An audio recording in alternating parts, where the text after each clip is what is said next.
एक और point in a binomial distribution में आता है, that is the mean and variance of binomial distribution. Correct.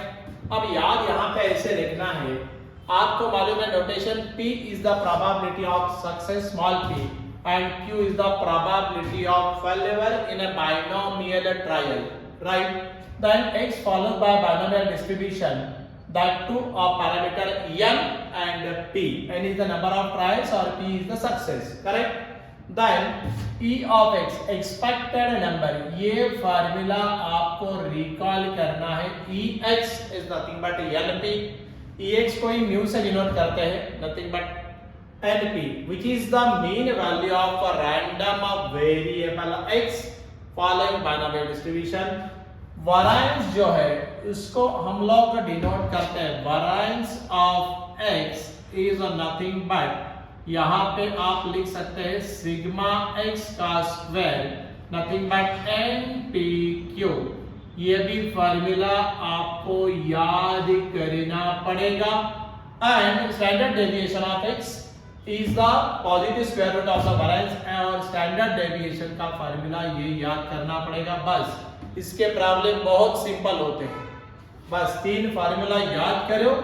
NP is nothing but Ex, variance of x NPQ, and standard deviation under root of NPQ, nothing but under root of variance।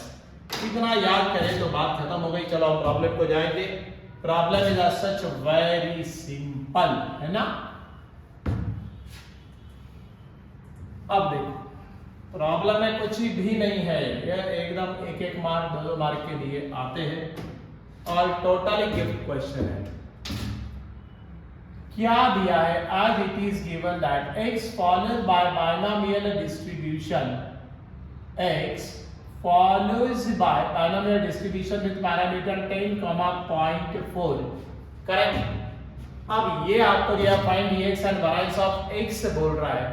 Then हम लोग अगर इसको compare करेंगे किसके साथ, x followed by binomial distribution में तो parameter np आपका स्टैंडर्ड होता है। सो व्हाट वी गेट, हमको क्या मिलेगा, हमको मिलेगा n की वैल्यू कितनी हो गई भाई 10, और p की वैल्यू कितनी हो गई अपनी 0.4, nothing but probability of success.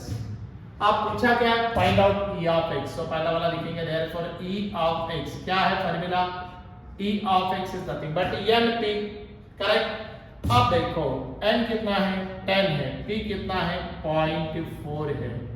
सो आपका E of x 10 multiply by 0.4 कितना आना चाहिए, 10 मल्टीप्लाई बाय 0.4 नथिंग बट 4। देखो कितना इजी आंसर है इसका, है ना, that is nothing but 4। No problem. हाँ यहाँ पे अभी देखो, ठीक है हम लिखेंगे फिर बाद में लिखेंगे। अब वेरिएंस ऑफ x निकालना है, वेरिएंस ऑफ x निकालने का तो फार्मूला क्या है, nothing but NPQ।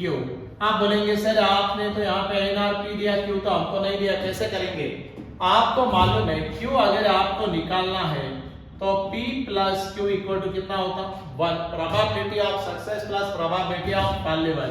So p की वैल्यू 0.4 है, q की वैल्यू आपको चाहिए, q is equal to 1 minus 0.4, nothing but q value is 0.6। Are you getting it और नॉट, सब कुछ इधर पुट कर दो। So variance of x is nothing but what, n कितना है 10, देन p कितना है 0.4 एंड देन अपना q कितना है 0.6। सो यहाँ पे देखो वेरिएंस ऑफ x, दो ही तो पूछा था, सो ये कितना हो गया, that is nothing but sine equals to 2.24, so multiply by 10, so is it 2.4। अरे ये 2.4 आया क्या, देख लो एक बार, variance of x workouts to 2.4। Are you getting it और नॉट, बस यही इसका आंसर। अरे कुछ है ही नहीं, बहुत सिंपल है, दो ही फार्मूला याद करने का, e of x equal to np, variance of x equal to npq, and standard deviation equal to under root of variance, nothing but under root of NPQ, that's all। और ये x followed by binomial distribution with parameter NP, that's all।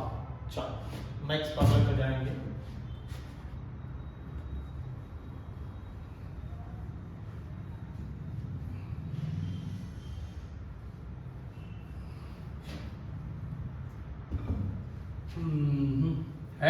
Simple है ये, आखिरी का तो point बहुत ही अच्छा है।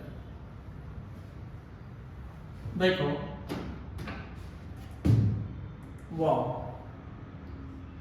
एमसीक्यू में आया वाला क्वेश्चन देखो, ए डाइस थ्रोन 100 टाइम्स, इसका मतलब आपको क्या लिया, ए नंबर ऑफ टाइम्स ट्रायल, कितना बार ट्रायल लिया, 100 times. If getting an even number is considered as a success, then the standard deviation of the number of success. See, क्या सक्सेस दे रहा है, getting an even number, getting an even number is considered as success, ऐसा दिया ना, is considered, board में आया तो कैसे लिखने का वो बता रहा हूं, वैसे तो डायरेक्ट कर सकते हैं, considered as a success। इसका मतलब क्या हुआ, आपको हम P ये सक्सेस से डिनोट करते हैं, आपको मालूम है, बराबर है। गेटिंग एन इवन नंबर, अब sample space, die is thrown का सैंपल स्पेस कितना आएगा, समझा रहा हूं, देखो 1 2 3 4 5 6, ये आपका सैंपल स्पेस हुआ, मैंने डाई थ्रो किया तो। Getting an even number, even number कितने हैं भाई, 1 2 1 4 1 6, बोले तो 3 इवन नंबर हो गए, आउट ऑफ कितना, टोटल नंबर 6 ना, nothing but probability of success is nothing but 3/6, total number of outcome divided by required number of outcome, getting an even number, 3 even number है इसमें, nothing but probability of success कितना हो गया, 1/2, अरे getting it or not, और P अगर 1/2 है तो P plus Q equal to 1, direct भी लिख सकते थे, Q equal to 1 minus P, nothing but Q equal to 1 minus 1/2, तो Q का वैल्यू कितना आया, 1/2। आप समझ रहे क्या, नहीं समझ रहे, बिल्कुल समझ रहे अभी। अब देखो P मिला, Q मिला, नो प्रॉब्लम। और अब आपको पूछा क्या है, वैरिएंस हमको निकालना है standard deviation, but standard deviation is nothing but under root of variance, तो वैरिएंस निकालना पड़ेगा। So variance of x is equal to क्या फॉर्मूला, NPQ।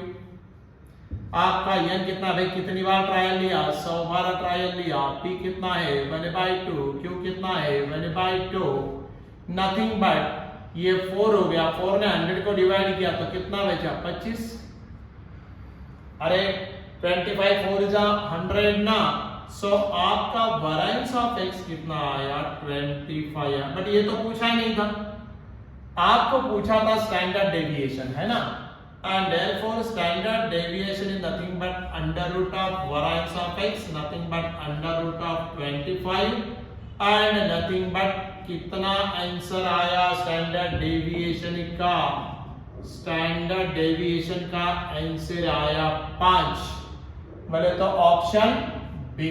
समझ में आया कैसे करना है, therefore अगर ये बोर्ड में आता है तो ऐसे लिखना पड़ेगा ऑप्शन बी और फिर वो ऑप्शन, राइट, ऐसे आपको लिखना पड़ेगा, यही इसका आंसर। सिंपल है, अरे कुछ भी नहीं है, बस ये आपको ऐसे प्रोबेबिलिटी में हुआ है ना ये सब कुछ, अब ये तो आराम से हम ऐसे वर्कआउट कर सकते हैं। गेटिंग अ सक्सेस क्या दिया है, even number, so probability of p success क्या है, 1/2, नथिंग बट पहले 3/6 यानी बाय ns। चलो ये भी बढ़िया काम है, हम नेक्स्ट इसको जाएंगे, नेक्स्ट प्रॉब्लम।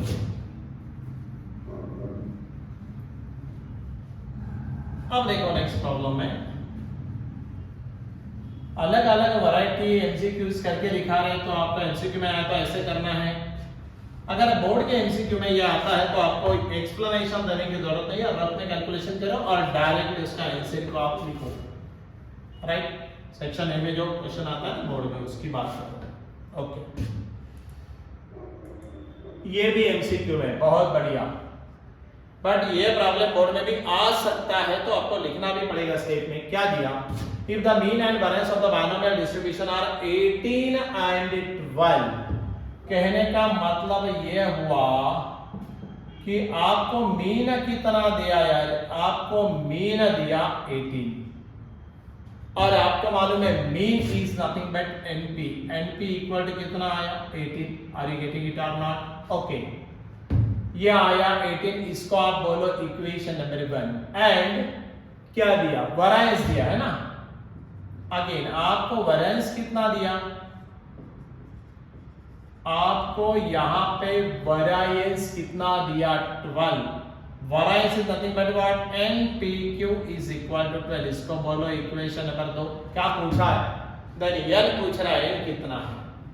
एक काम करो, ये दोनों मालूम है ना, आप एक काम कर सकते हैं, डिवाइड इक्वेशन 2/1। 2 से 1 को डिवाइड करो तो इधर आया NPQ और इधर आया NP। इधर NPQ की वैल्यू 12 और इधर 18। अब NP गया बराबर है, Q की वैल्यू कितनी आ गई 4। मेरे ख्याल से काय से डिवीजन जाएगा 6 2 जा 6 3 जा, है ना। So that works out to value of Q works out to 2/3। आप समझ रहे क्या Q को कैसे वर्कआउट किया। अगर आपको Q मिल जाता है तो हमको क्या मिलेगा, हमको P भी तो मिलेगा। कैसे, या ये Q की वैल्यू हमको P कैसे मिलेगा, वी आल्सो नो क्या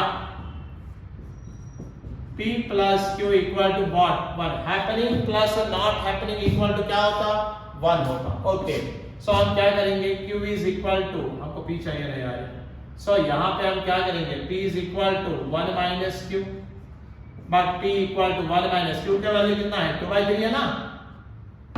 सो ये वैल्यू आया 2/3, 3 1 जा 3, सो ये P कितना आया 1/3। और अगर आपका P 1/3 आता है तो put this value in equation 1 and therefore from equation 1 आप इक्वेशन 1 की बात करेंगे तो NP इक्वल टू कितना है, NP इक्वल टू 18 है। आपको पूछा है N is equal to 18 divided by P, nothing but 18 divided by P का वैल्यू कितना है 1/, अरे P का वैल्यू कितना है 1/3 और ये रेसिप्रोकल में चलेगा तो ऊपर चलेगा ना। सो N इक्वल टू कितना आएगा 18 3 जा 18 और 3 जा कितना होता 54 है क्या आंसर। और यहाँ पे आपका जो आंसर है that answer works out to how much 54। तो हम फाइनली यहाँ पे जगह यहाँ पे ऐसा लिखता हूँ, देयरफॉर क्या लिखेंगे ऑप्शन बी, मैंने ऐसा लिखने का ऑप्शन बी, और बी ऑप्शन का आंसर कितना है 54। समझ में आया, यही आपका आंसर रहेगा। सिंपल है, इस टाइप का प्रॉब्लम ही बोर्ड में 1 मार्क के लिए 2 मार्क के लिए आता है। कुछ भी करने का नहीं है, 3 फार्मूला याद रखो। E of x nothing but expected mean value is nothing but NP, variance of x is nothing but NPQ, and standard deviation is nothing but under root of variance of x, correct, बस nothing but under root of NPQ चलेगा। इतना याद रखेंगे तो इस type के problem तो वैसे ही निकल जाएंगे, बहुत ही आसान है। तो हमने ये 2-3 वैरायटी आपको करके दिखाया, अब आपको आराम से इसका अंदाज आया होगा। सो ये इन डिटेल एक बार देख लेना, आपको आराम से प्रिपरेशन हो जाएगा, चलेगा। सो यहाँ पे हम लोग ये वीडियो को कंक्लूड करते हैं विद दिस, बट उससे पहले अगर आपने इस चैनल को सब्सक्राइब नहीं किया है तो सब्सक्राइब करो, लाइक करो, शेयर करो, कमेंट दे दो, right, and be in touch with us so that जितने भी वीडियोस रिलीज होंगे उसके नोटिफिकेशंस आपको आते रहेंगे, मिलते रहेंगे। आप उस हिसाब से वो वीडियो को देख के अपना नॉलेज अपग्रेड कर लेना और फिर प्रैक्टिस करना, चलेगा, no problem. Okay, again we will meet in the next video, thank you.